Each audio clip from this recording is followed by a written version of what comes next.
Direto de Brasília, Distrito Federal, Brasil, eu, Érica Lerner, iniciando mais um Life and Law. A pauta de hoje, ela vai ser um tanto quanto intrigante. Iniciamos com a sigla LGBTQI+.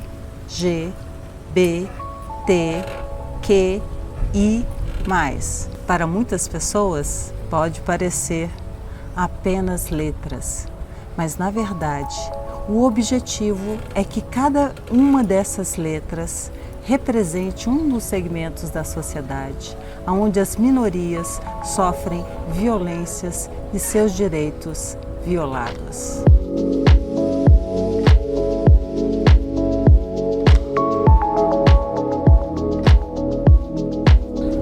A nossa entrevistada de hoje é uma mulher dinâmica e competente, mestre pela Universidade Federal do Rio Grande do Sul. É uma professora e educadora de artes. Estamos falando de Marina Heidel, diretora LGBT do Ministério da Mulher e da Família do Governo Federal. Boa tarde, Marina. Boa tarde. É um prazer tê-la aqui conosco. Obrigada por essa oportunidade também. Nós é que agradecemos. Pois é, nós vamos hoje tratar desse tema LGBT e é assim, você que está dentro do Ministério, né, da Mulher e tem uma pauta grande, eu gostaria de saber como é que anda esse tema junto à ONU. Nós sabemos que o Brasil tem uma atuação grande, né, na ONU. Como é que está essa pauta global? Eu acho que antes um pouco da gente pensar na pauta é pensar um pouco no histórico desse processo, né, Érica? Quando a gente começa a ver que a questão LGBT ou a questão da homossexualidade, da transexualidade dentro desses lugares, eles são de muita dificuldade, muita tensão o tempo inteiro, né?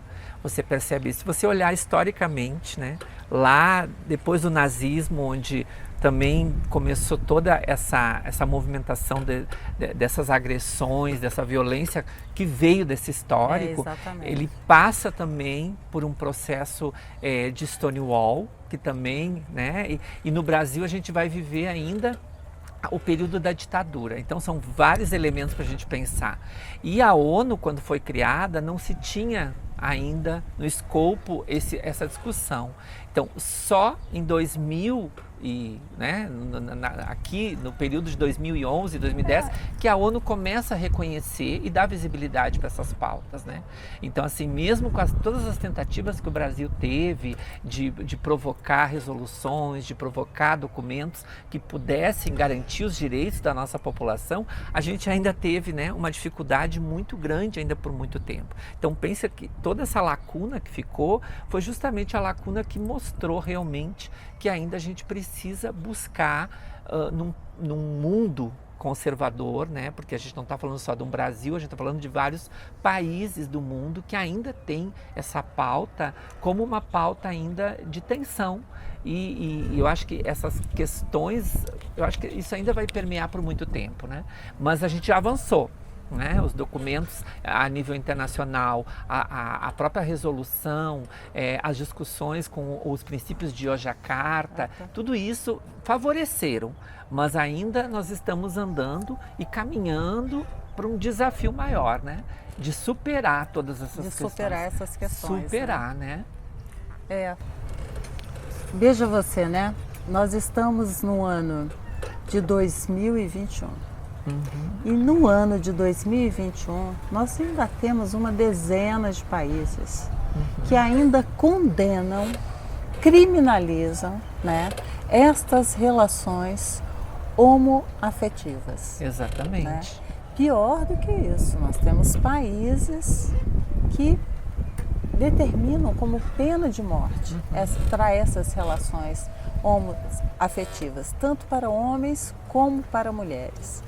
E aí eu te pergunto, né, Marina, qual a tua visão, principalmente sendo uma gestora, né, dentro de uma pauta assim tão importante, qual é a sua visão quando você olha para este planeta, né? E ainda ver que diversos países ainda cometem esse tipo de discriminação. Discriminação assim. Pura e simplesmente, né? O fato de existirmos faz com que algumas pessoas se dão o direito de achar que nós não podemos estar nesses lugares, né? Digamos assim, então quando você vê, e principalmente a cultura de alguns dogmas religiosos, trazem muito essa questão, né? Quando você vê... muito, às vezes, né? Questões de família, questões morais, né? Isso. Morais, e religiosas realmente o padrão, né? Você tem que ainda estar dentro do exatamente. padrão que a gente chama de heteronormativo. O normal é ser hétero.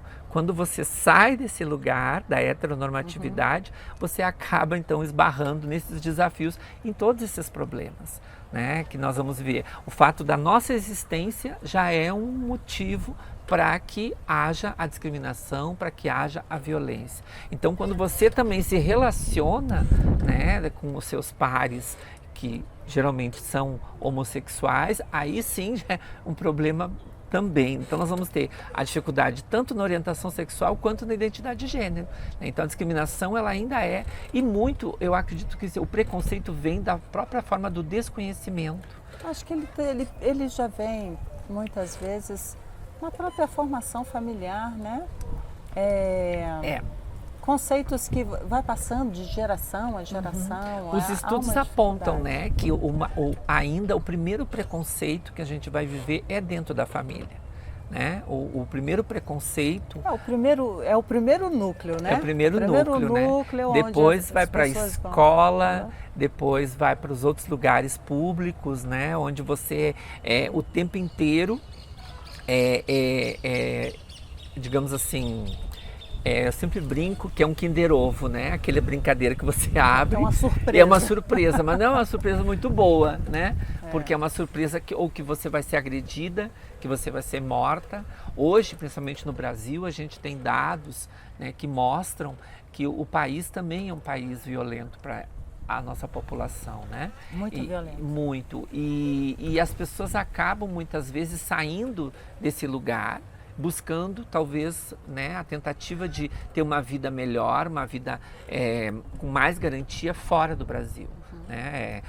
Tanto nos Estados Unidos quanto na Europa, a gente percebe que as pessoas acabam buscando isso também como um refúgio. E olha que o Brasil ainda é um país que as pessoas pedem refúgio, né, asilo, para vir para cá, justamente por conta de que países, como você mesmo disse, são mais violentos que o nosso, né, em relação a essa questão da garantia de direitos mesmo, né? Então você vai ver que tem uma série de nuances. Quais são as políticas públicas que o governo federal vem executando ao longo dos últimos anos, né? Porque você já está nessa pasta já tem bastante tempo. Isso, eu cheguei logo depois do processo de impeachment, né? Então eu assumi, na época era uma coordenação geral, e logo quando o Ministério, então virou um Ministério, porque nós estávamos dentro do Ministério da Justiça, então quando nós virou o Ministério dos Direitos Humanos, nós acabamos então criando, então virou um departamento. E esse departamento, ele tem justamente esse objetivo, assim, de pensar em articular a política dentro do governo como um todo. Trazer a pauta, né, para esse lugar e pensar de que modo a gente pode construir políticas públicas que possam, para além da violência, pensar em outras questões como empregabilidade, como saúde, como moradia. A violência assusta, né? Exato. A violência ela é tão assim no Brasil, ela é tão agressiva e tão grande, né? O número de pessoas que são agredidas no Brasil, tá? Simplesmente porque tem escolhas pessoais, né? Que não condiz com aquilo que a sociedade ditou inicialmente, porque ainda bem estamos mudando essa visão, né? Mas o país realmente é muito agressivo.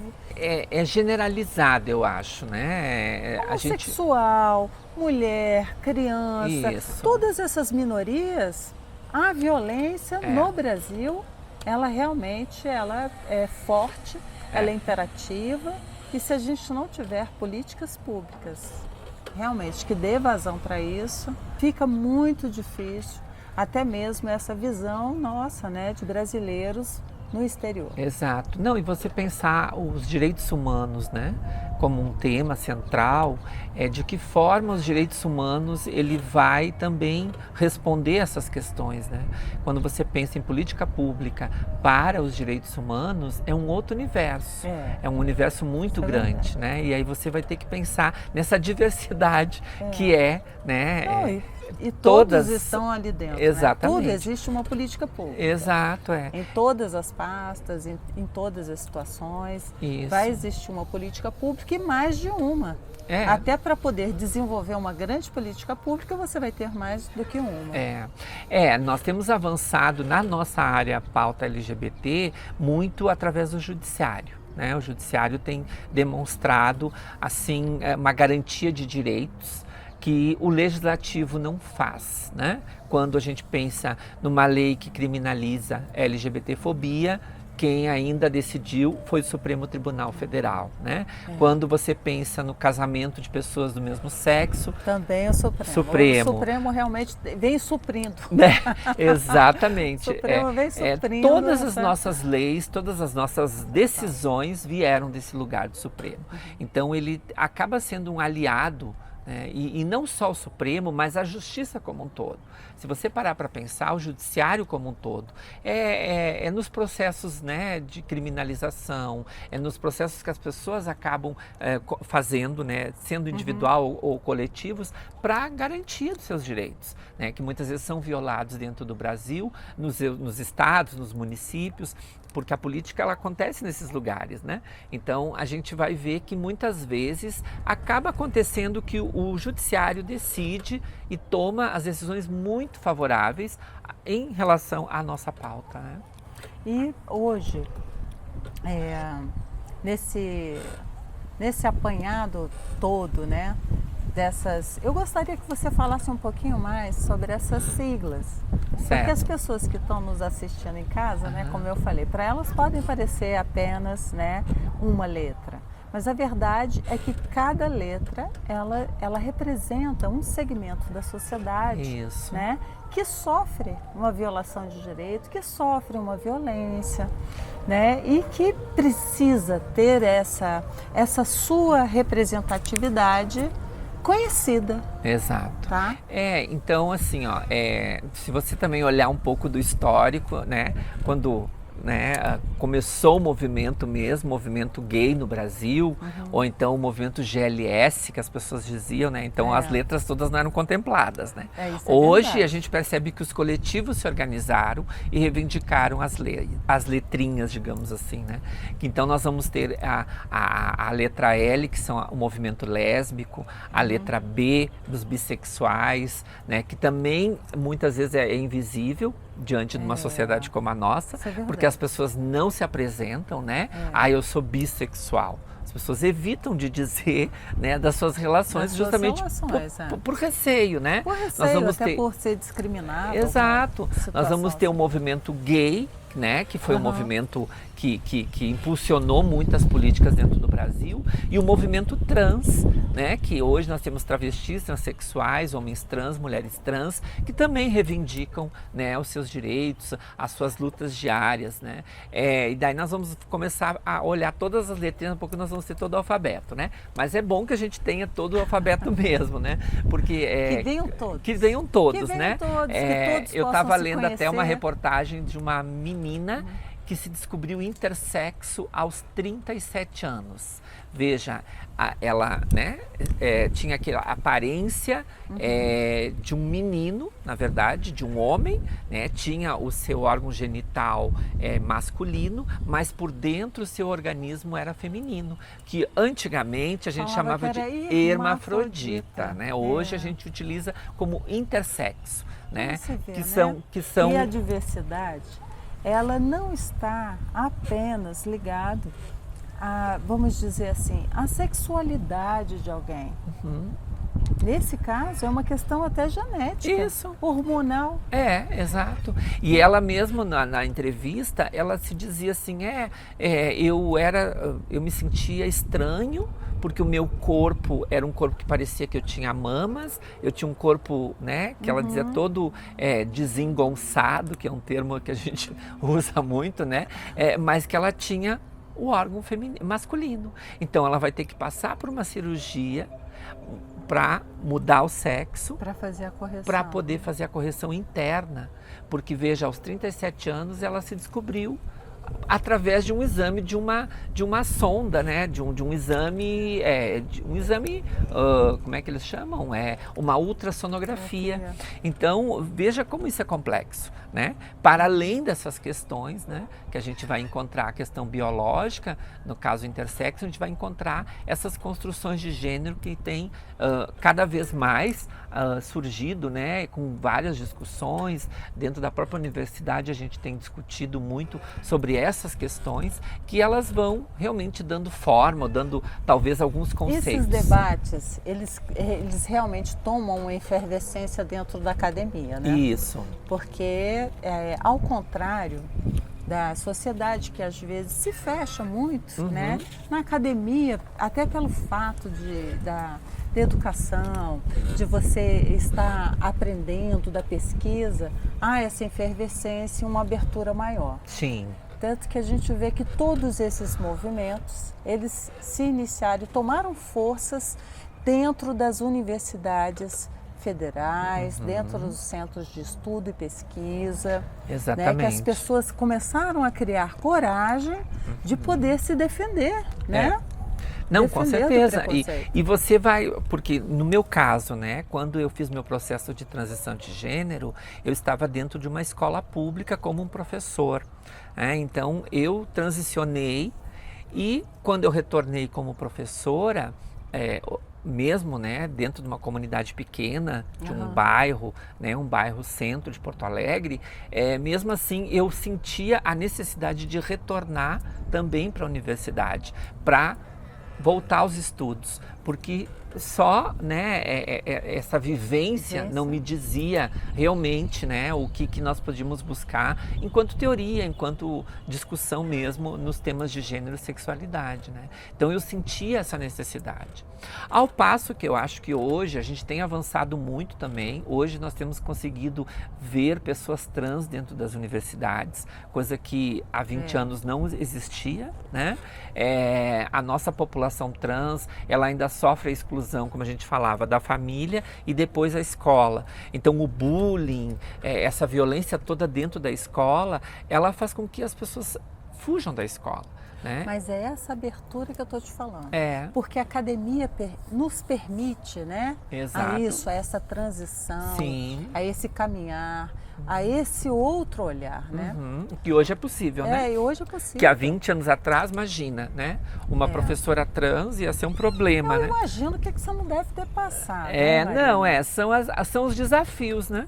Porque você vai viver a sua experiência pessoal, enquanto transição de gênero, e ao mesmo tempo você vai ter que provar que você continua sendo aquela profissional, aquela pessoa que está ali à frente da sala de aula, que está à frente dos alunos e que vai ter que desenvolver e vencer minimamente, né, a sua aula, os seus conteúdos. Mas você percebe que ainda para as pessoas trans, também nesses lugares de trabalho, ainda é um lugar hostil, muitas vezes, né? E aí quando eu escrevi um pouco na minha dissertação de mestrado, aparece muito isso, né? Porque eu também busquei as minhas colegas professoras trans para poder entender um pouco essa dinâmica de como funciona isso dentro da mais escola, né? Como é que nós vamos ver elementos comuns que vão surgir do preconceito e do que você consegue vencer, né, das barreiras que são impostas, né?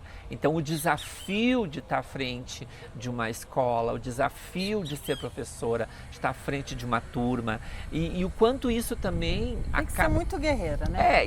Tem que ser muito guerreira. E você acaba sendo o que a gente chama de adulto de referência, né?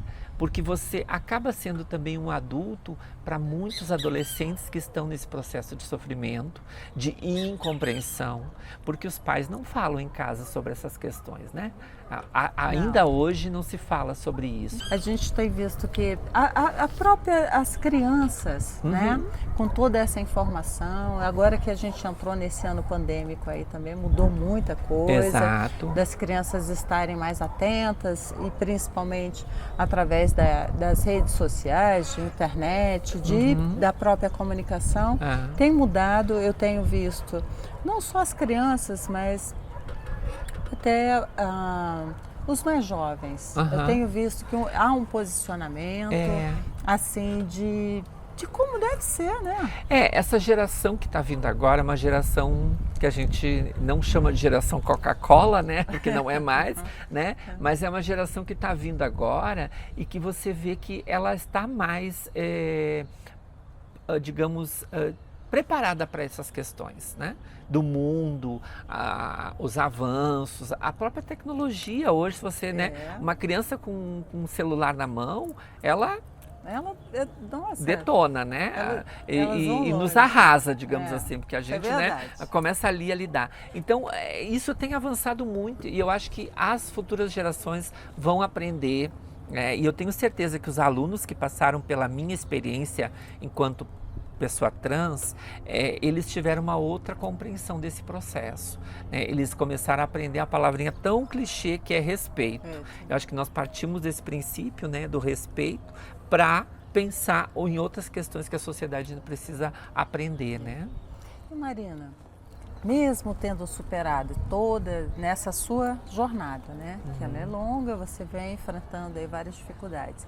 E hoje, sendo uma mulher que está numa postura de poder, com uma pauta dessa, como é que hoje você, dentro do seu ofício, você sofre preconceito? O preconceito, ele é muitas vezes velado, né? Ele é institucional, a gente vai ainda viver. Eu acho que o preconceito, ele é fruto de uma sociedade como a nossa. O Brasil ainda é um país ainda tão lindo por natureza, né? Tão grande, tão diverso, mas que ainda tem alguns tabus, alguns preconceitos sobre várias questões. Então, isso ainda é presente e é claro que dentro do serviço público, ele também, porque o serviço público é feito de pessoas, né? Claro. E a gente vai encontrar pessoas realmente, na né? verdade, o preconceito não está no serviço público, não, está nas pessoas que formam esse corpo. Exatamente. Então você vai ter o enfrentamento, o olhar do atravessamento, né? Um gesto, uma atitude que você percebe, porque você já está nessa caminhada há muitos anos, né? Então você já sabe quando a pessoa te olha com aquele olhar, né? Do atravessamento dessas questões, né? Do preconceito, da discriminação. Mas, ao mesmo tempo, você disse, né? É uma pessoa que está no poder. Não sei se eu tenho tanto poder, mas a gente se empodera para ir à frente, entendeu? Exerce porque você tem ali uma caneta de comando.